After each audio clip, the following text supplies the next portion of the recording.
Padahal masalah stunting itu multidimensional. Kita melihat masalah stunting ini seperti fenomena gunung es, Kak.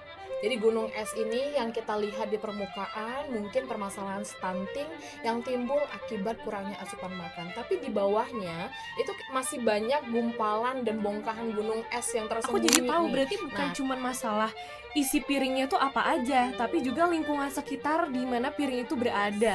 mindset kita soal indikator keberhasilan MBG juga harus kita ubah.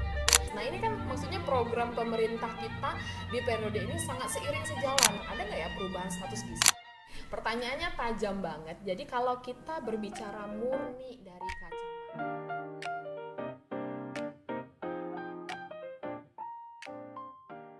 Assalamualaikum warahmatullahi wabarakatuh. Selamat siang, halo rekan-rekan pendengar setia podcast HMPPI atau yang biasa disebut PZ. Senang sekali rasanya saya Fadila Putri Susanti bisa kembali menemani waktu kalian semua hari ini.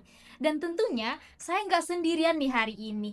Oke, halo Fadila dan juga halo Fizi, teman-teman pendengar setiap podcast HMPPI. Di sini saya Chelsea ikut bergabung juga di sini membersamai Fadila.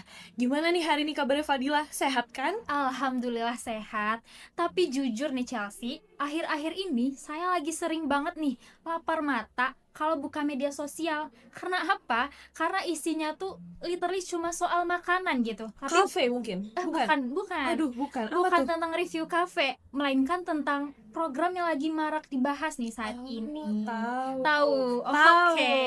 Itu tentang program makan bergizi gratis atau MBG. Nah, kamu sendiri itu perhatiin nggak tentang yang MBG lagi marak? ini? Iya, benar. Itu dia, kalau aku sih merhatiin banget ya, karena lumayan susah juga untuk menghindar dari topik itu sekarang, karena yang tadi kamu bilang lagi hot banget kan Benar topiknya. sekali. Tapi menariknya nih, kebanyakan orang kadang tuh cuma memperhatikan bahas sisi anggarannya aja nih Fadilah, atau mungkin siapa sih yang masak MBG, tapi nggak pernah membahas sebagai orang yang peduli tentang pangan juga nih ya, kayak kepikirannya gitu, sisi teknisnya tuh seperti apa sih dari MBG ini. Oke, nah pas banget tuh.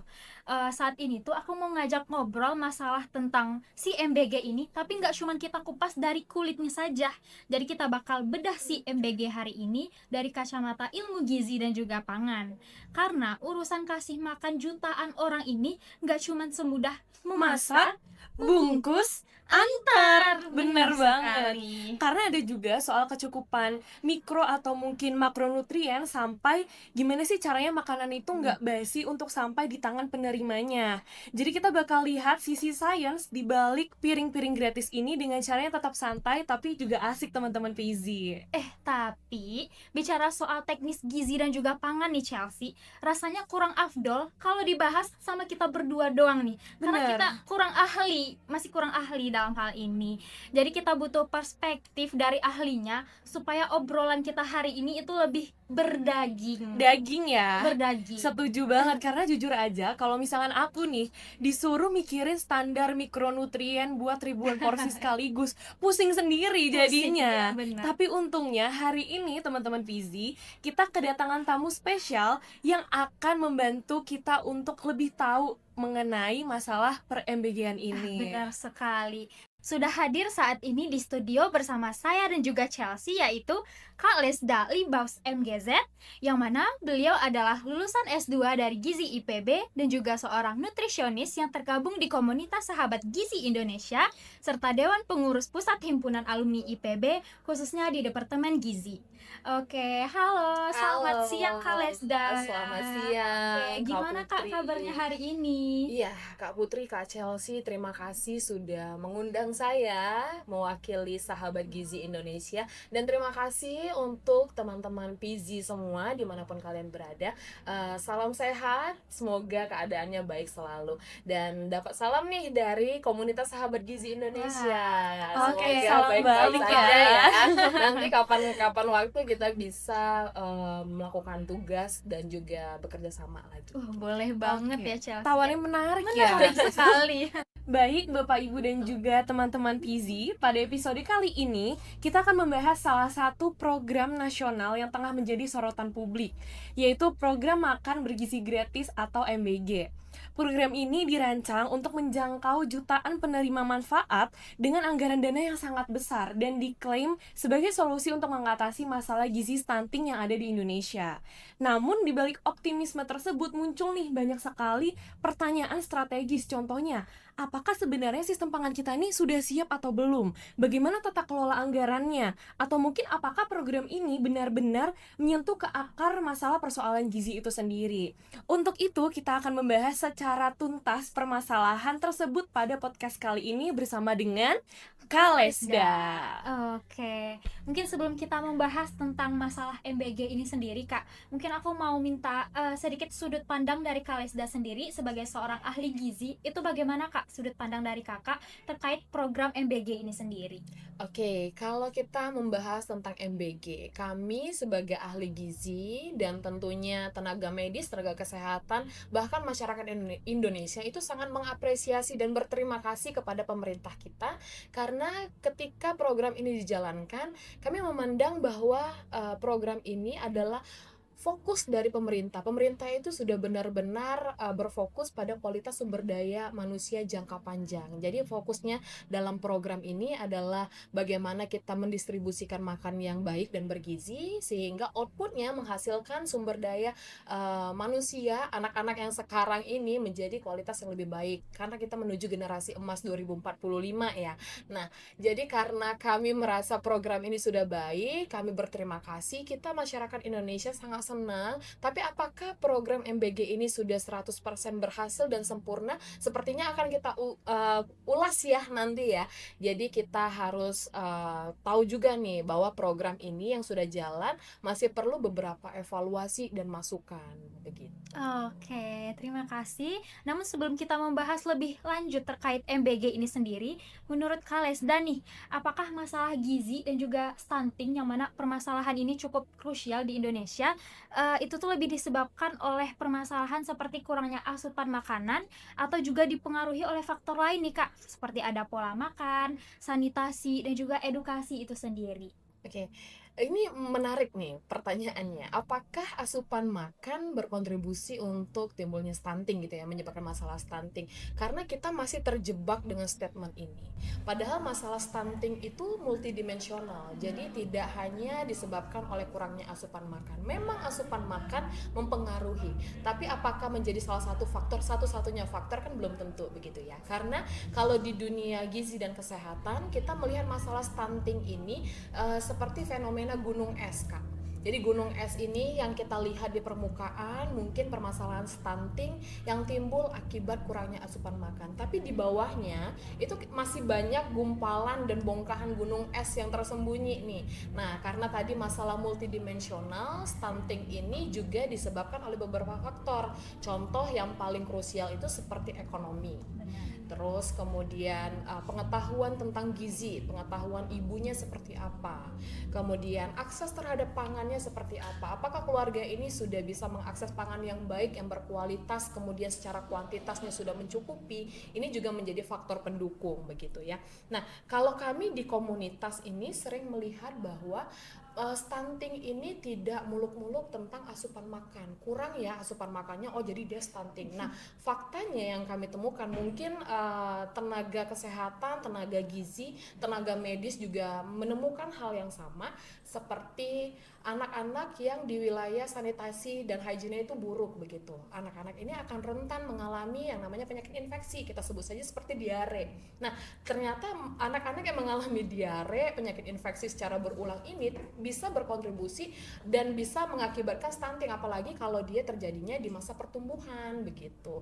Nah, inilah tadi kalau kita berbicara tentang stunting, tidak hanya mulu kita bicara ayo kita tambah porsi makannya, tapi bagaimana makanan yang kita distribusikan, makanan yang sampai ke penerima itu secara kuantitas baik dan juga didukung oleh perbaikan di faktor lain, di ekonominya kah, di pengetahuan gizinya, pengetahuan ibunya, dan juga di hygiene sanitasinya. Sehingga kalau program MBG ini berkolaborasi dengan program faktor-faktor lain yang diperbaiki juga, harapannya bisa menghasilkan output yang lebih sempurna begitu. Jadi kita bisa menyelesaikannya all in all out begitu ya Kak ya.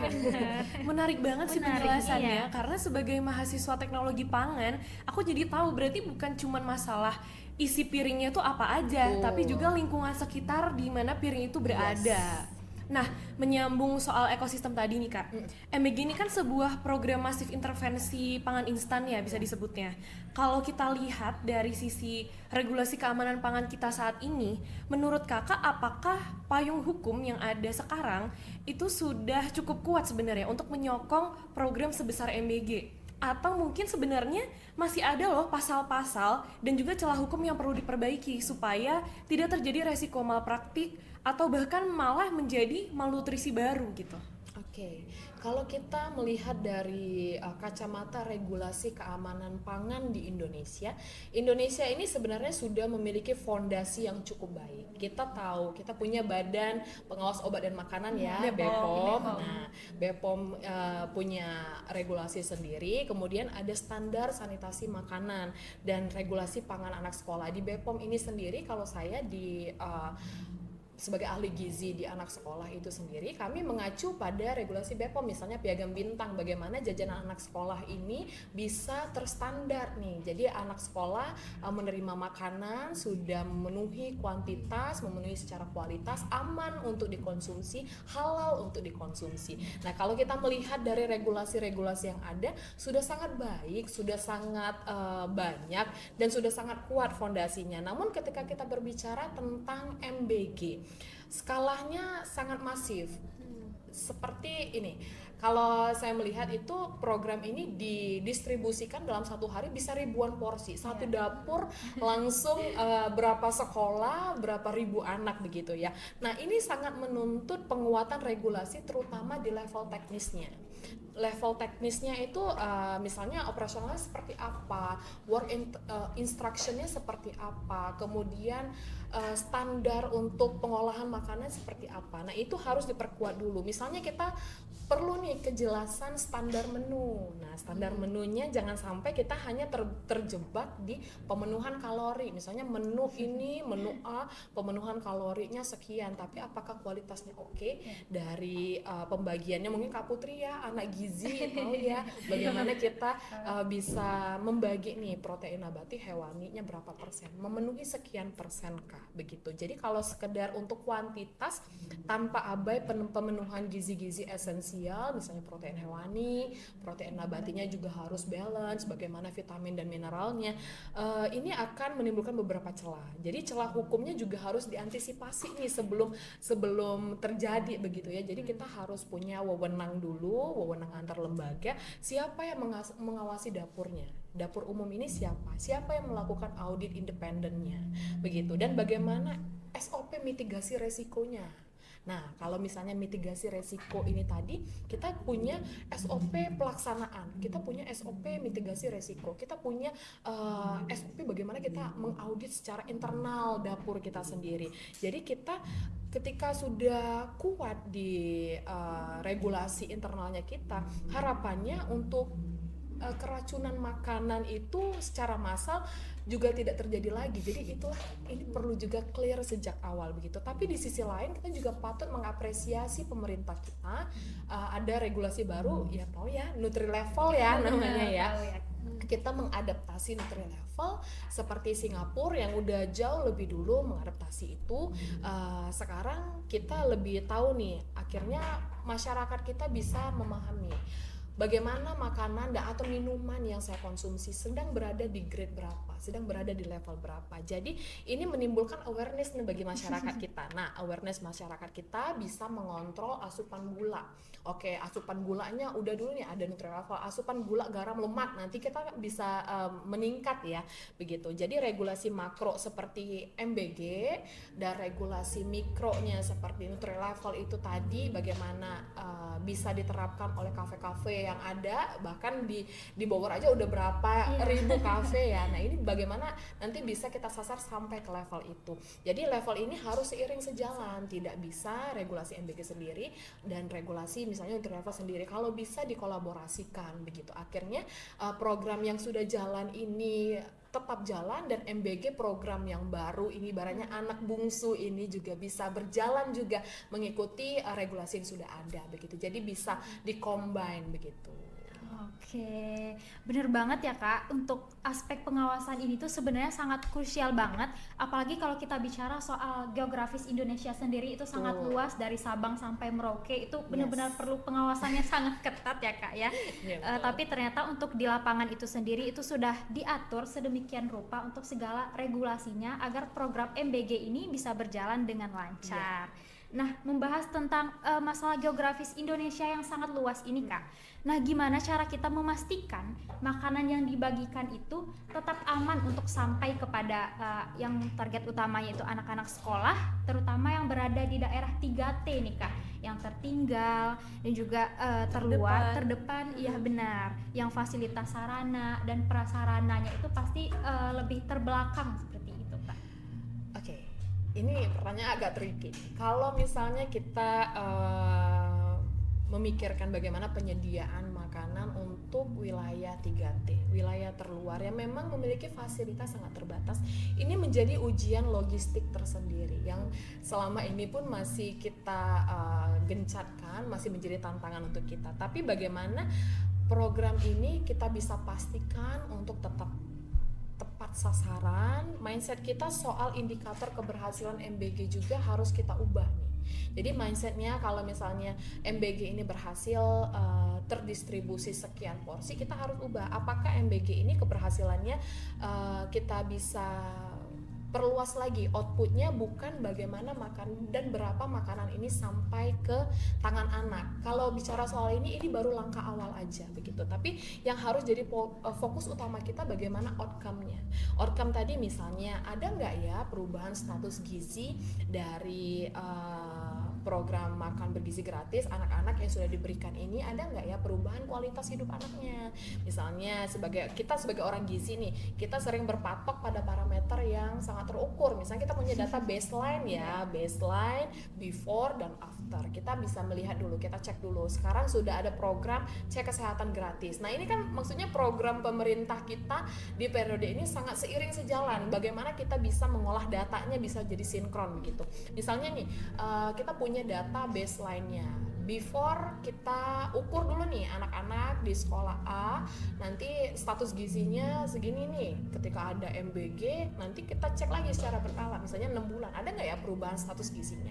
Jadi kita misal evaluasi dari sisi antropometri. Nah mungkin teman-teman PZ ya yang belum familiar ini dengan antropometri. Jadi antropometri ini pengukuran dimensi tubuh. Jadi ada rasio antara berat badan, tinggi badan berdasarkan dengan umur begitu. Jadi apakah dengan program ini berat badan anak yang tadinya obesitas menuju ke berat badan normal, atau yang tadinya kurang menuju ke berat badan normal. Nah ini juga nih menjadi indikator keberhasilan kita.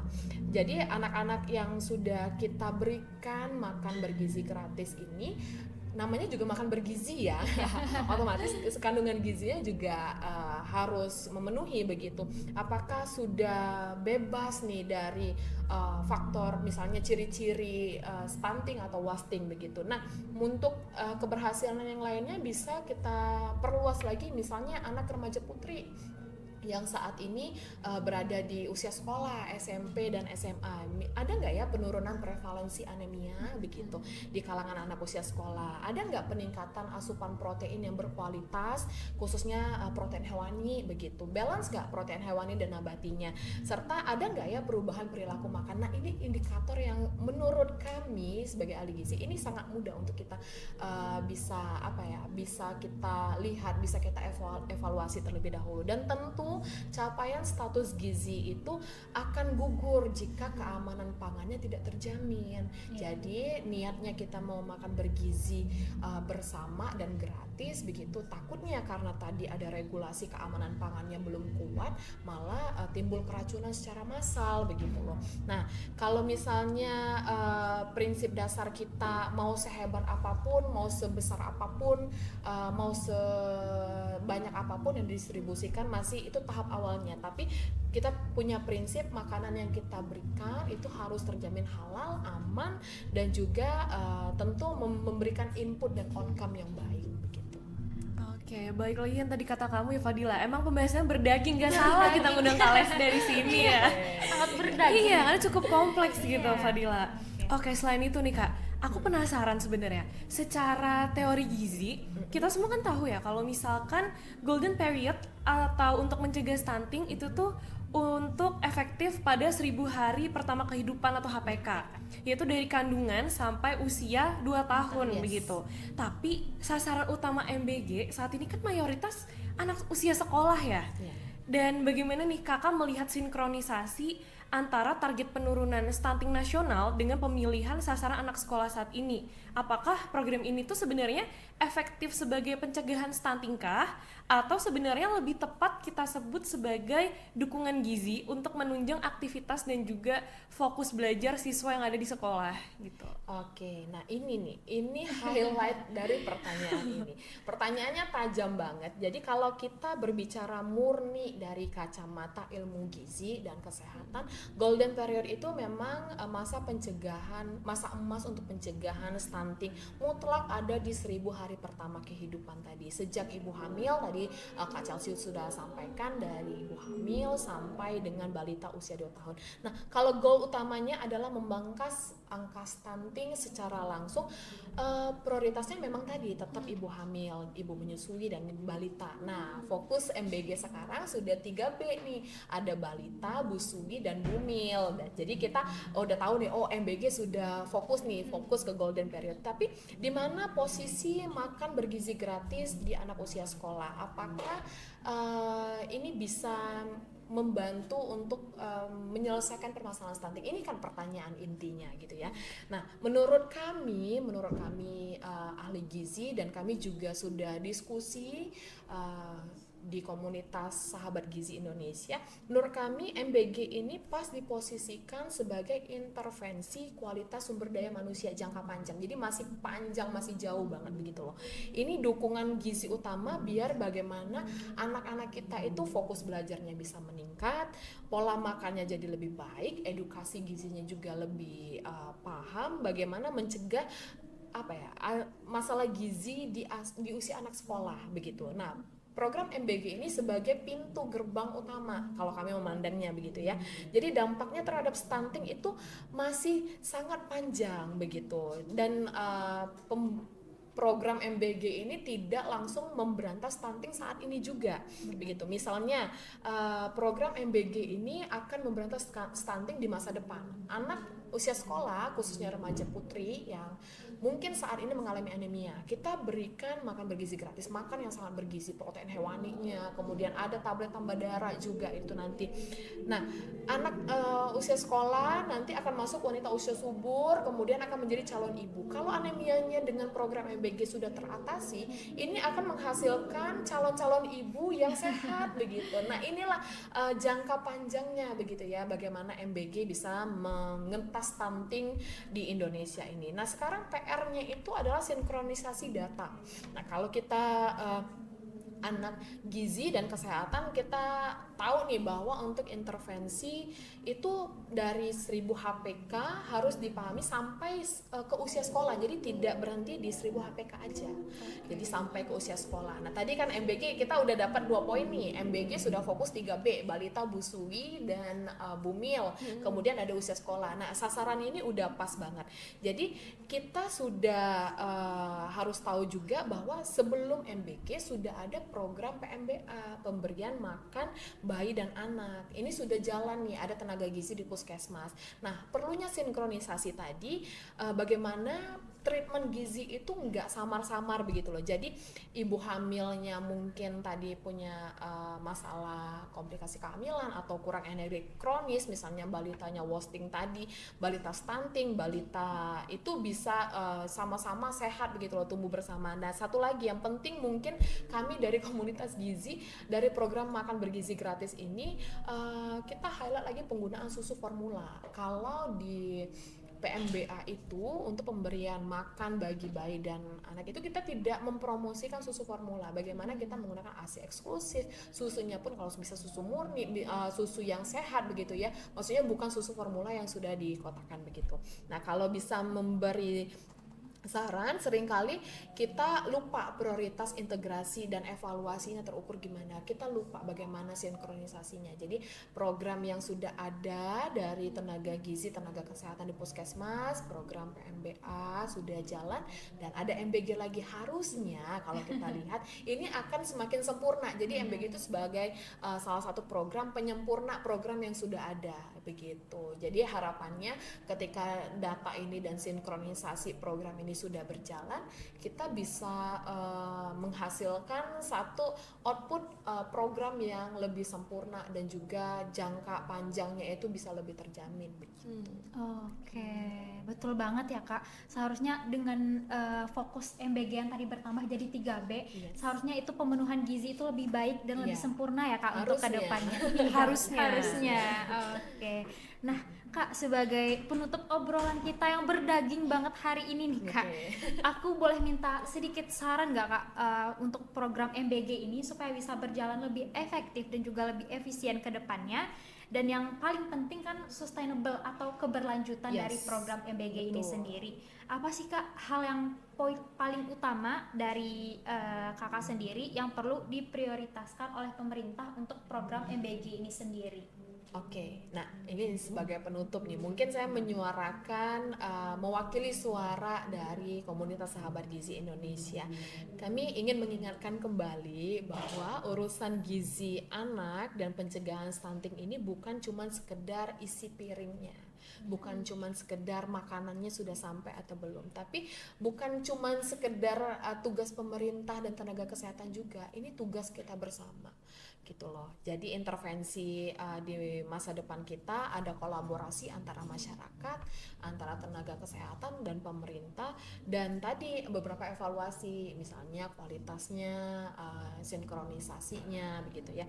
Entah melalui pengawalan 1000 hari pertama kehidupan atau lewat program MBG yang tujuannya sebenarnya cuma satu begitu loh, menciptakan generasi yang tidak hanya kenyang tapi juga sehat begitu ke depannya, cerdas, tangguh, be tough begitu. Jadi bisa mencapai nih kita generasi emas 2045 begitu ya. Amin ya. Amin. Kita mulai dulu dari lingkup kecilnya. Kita lihat, kita perhatikan di meja kita itu, di meja makan keluarga, di piringnya itu kurangi dulu nih gula, garam dan lemaknya tadi. Kita sudah ada regulasi-regulasi, kita bisa gencarkan lagi. Mungkin regulasinya sudah ada kadangan, namun implementasi di keluarga kan itu di luar kendali kita gitu loh. Nah, bagaimana kita bisa mengedukasi keluarga, ibu rumah tangga, anak-anak di sekolah, mungkin bisa dimasukkan ke dalam bahasan kurikulum di sekolah begitu. Jadi mindset kita yang tadi tentang bagaimana program ini kita intervensi, kalau orangnya juga nggak mau nerima kan agak sulit begitu ya. Jadi kita timbulkan dulu nih kesadarannya. Akhirnya dengan adanya intervensi, dengan adanya edukasi, menimbulkan perubahan sikap akan mengubah perilaku begitu. Anak gizi ya PSP ya. Jadi pengetahuan dulu, sikap sampai perilaku. Nah, harapan kami ke depan untuk program MBG ini, mungkin program ini tidak sempurna, belum sempurna. Namun bagaimana caranya kita dari tenaga gizi dan pemerintah juga kita sama-sama usahakan bagaimana program ini jadi sempurna begitu. Mungkin itu saja dari saya, mungkin Sarannya ya. Iya, sarannya begitu. Kerinduan kami adalah bagaimana MBG ini juga bisa memberikan dampak yang sangat positif. Kita sudah merasakan bahwa dampaknya itu sudah baik gitu loh untuk anak-anak kita, khususnya di daerah 3T tadi. Tapi balik lagi, belajar itu akan memakan waktu dan tidak bisa langsung selesai saat selesai, ini iya. gitu ya. Kita harus bersama-sama evaluasi. Belajar, iya. Oke, sarannya luar biasa ya Luar teman-teman biasa gizi ya. sekali. Dari obrolan tadi kita juga jadi paham kalau sebenarnya program pemenuhan gizi ini tuh bukan cuma soal membagikan makanan aja ya. Benar. Yang tadi kamu bilang apa? Masak, bungkus, antar. Antar. Gitu, bukan cuma tentang itu. Iya, jadi itu nggak saja. sampai kita masak, kita bungkus, kita antar. Antar Kita harus udah. tahu nih Iya. makanannya oke nggak, Oke nggak? kualitasnya Iya. baik nggak. Iya, tapi ada juga tadi keterkaitan tentang regulasi dan juga banyak sekali sistem kebijakan yang sebenarnya sudah ada Sudah sebelumnya. ada, betul. Dan ternyata tuh sangat kompleks gitu Kompleks. di baliknya, Fadila. Oke, bener banget itu Chelsea. Itu tadi dimulai dari masalah sanitasi ya Kak, dari regulasi rantai pasok hingga ketepatan sasaran untuk 1000 HPK ini sendiri. Betul. Oke, mungkin kami mengucapkan terima kasih kepada Kak Lesda atas Terima kasih. ketersediaannya bisa berbagi ilmu gitu Kak buat kita semua di sini dan juga Bapak Ibu dan teman-teman Gizi sekalian, sehingga kita bisa menambah wawasan yang sangat tajam gitu Kak untuk Yes. podcast kali ini. Bener banget Fadila, tapi sebelum mengakhiri sesi podcast pada episode ini, aku mau minta nih ke Kak Lesda untuk memberikan closing statement dari pembahasan berdaging. Kalau kata Fadila yang tadi udah dibilang ya dari tadi ya daging. Daging. Oke, silakan Kak Oke. Lesda.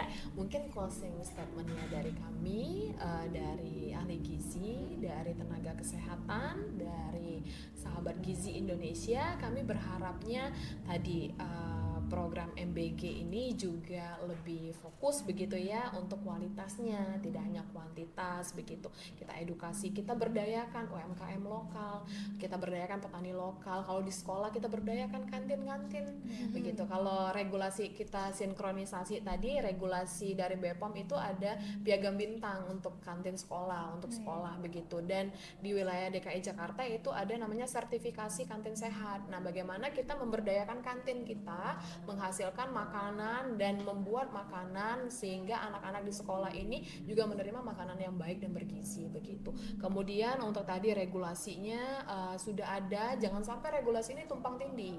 Regulasi terkait dengan PMBA udah ada, tiba-tiba MBG ada, bagaimana kita sinkronisasi agar regulasi ini bisa kita terapkan bersama dan tidak membingungkan pelaksana. Jadi kalau misalnya di sini kan banyak banget regulasi A, B, C, pelaksananya bingung nanti begitu. Jadi kita punya dulu nih standar kualitas mutunya seperti apa agar kita bisa mencegah. Kita cegah dulu dari awal kemungkinan tadi, itulah yang perlunya mitigasi resiko ya. Kita plotkan dulu, kita petakan dulu kemungkinan resiko yang akan terjadi. Nah, itulah kita bikin regulasinya. Kemudian tadi untuk yang sasaran MBG sudah 3B, Balita Busui Bumil, ya terima kasih. Mungkin sekarang akan diperluas lagi begitu. Namun catatan dari kita, dari kami, dari mahasiswa gizi bahkan ahli gizi juga, kita perlu integrasi dan evaluasi juga. Evaluasi itu perlu untuk perbaikan ke depannya, begitu sih.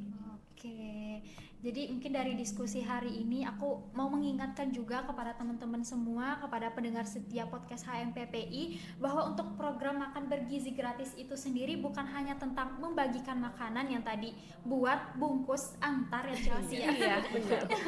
Tapi tentang bagaimana regulasi kebijakan itu dirancang, dijalankan dan diawasi dengan serius sehingga bisa berdampak untuk kita semua. Benar, karena program ini juga membawa harapan besar bagi perbaikan gizi nasional.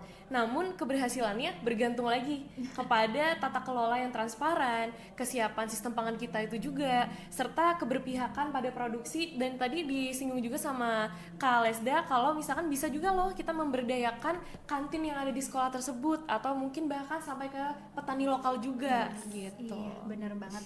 Nah, sebagai aku sendiri sebagai mahasiswa ilmu gizi dan kamu sebagai mahasiswa teknologi pangan, Benar. mungkin peran kita adalah untuk tetap kritis, objektif dan juga berbasis data dalam mengawal isu-isu yang banyak banget nih sekarang mengenai MBG ini ya Kak ya. Betul. Jadi jangan cuman melihat dari klip-klip potongan benar. aja tapi nggak ngerti data aslinya Benar, gitu ya. harus berbasis data.